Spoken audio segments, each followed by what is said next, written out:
Стотици такси возачи од аргентинскиот град Буенос Ајрес, но и од бразилскиот Сао Пауло излегоа на протести во центарот на градот. Нивните барања се да се забрани апликацијата Uber, велејќи дека представува нелојална конкуренција.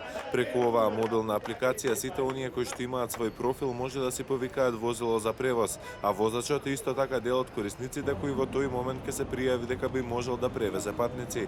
Цената е по договор, најчесто многу пониска од обичната такси услуга, а при тоа се избегнуваат и давачките. Ова е мерка со која сакаме да се слушне нашиот став, да ги собереме сите синдикалци и да поделиме флаери за патниците кои користат такси превоз, да се запознаат со монополот на Uber.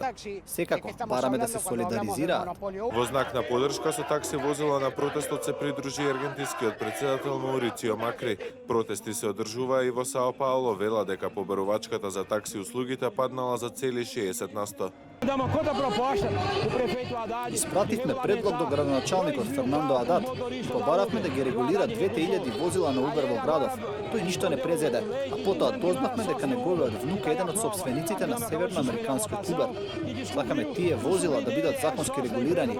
Тие се 5% од сите возила кои работат во Сао Пауло. Последните протести во Европа пак за регулација на апликацијата Uber се одржаа во Грција.